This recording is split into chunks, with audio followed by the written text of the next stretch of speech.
मैं नूतन दीक्षित आज आपको सुना रही हूँ सास बहू के रिश्ते पर एक दिल छू लेने वाली जागरूक कहानी। दिल्ली की एक पॉश सोसाइटी के फ्लैट नंबर 402 में रहती थी सरोज देवी। उम्र लगभग 62 साल, विधवा, लेकिन अपने आत्मविश्वास और सख्त स्वभाव की वजह से पूरे मोहल्ले में जानी जाती थी। उनके बेटे अमित की शादी अभी 2 साल पहले ही रिया से हुई थी।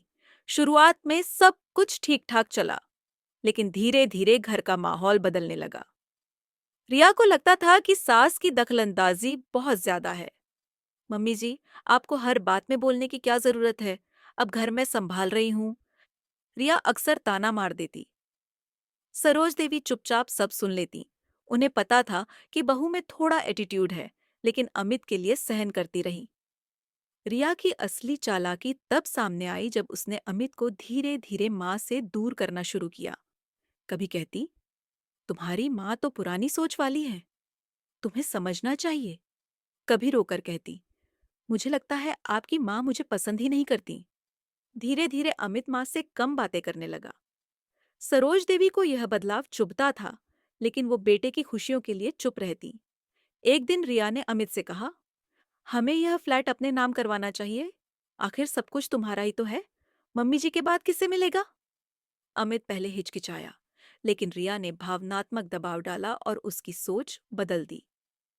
रिया और अमित ने मिलकर सरोज देवी से कहा, मम्मी, हम सोच रहे हैं कि प्रॉपर्टी का नाम बदलवा दें। आपके नाम पर ही तो है, लेकिन सबको सुरक्षित लगेगा अगर पेपर्स हमारे नाम पर हों। सरोज देवी मुस्कुराई। बेटा, मैं अभी जिंदा हूं। जब तक सांस है ये घर मेरे नाम रहेगा। उसके बाद जो मेरा है वो तुम्हारा होगा। ये सुनकर रिया का चेहरा उतर गया।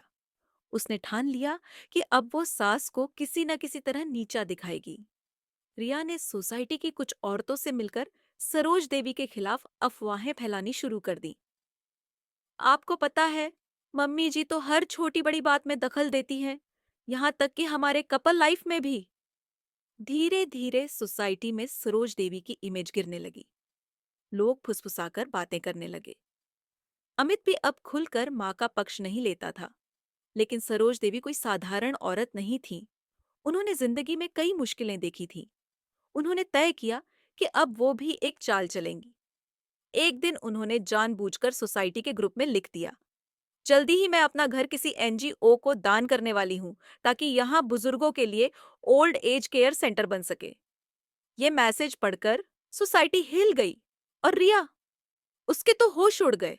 वो सोचने लगी, अगर सच में सास ऐसा कर देंगी तो सब कुछ हाथ से निकल जाएगा। रिया ने तुरंत अमित को भड़काया।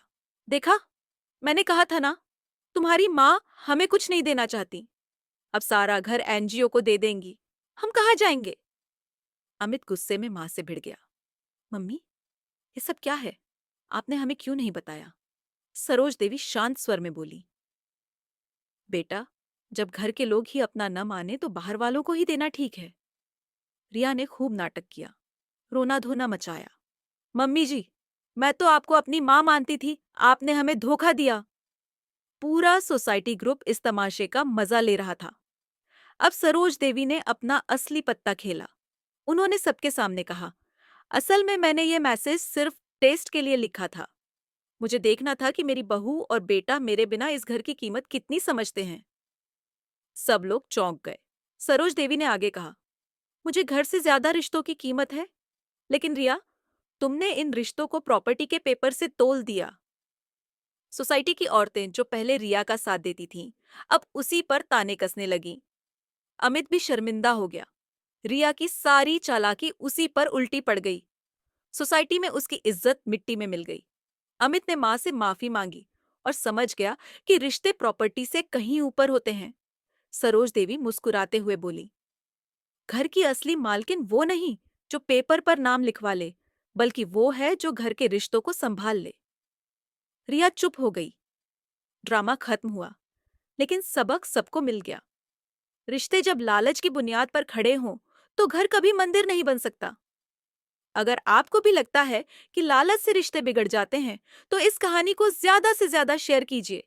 नीचे कमेंट में बताइए कि आप किस शहर से देख रहे हैं। वीडियो को लाइक करना मत भूलिए और दिल छू लेने वाली कहानियां सुनने के लिए चैनल को सब्सक्राइब कीजिए।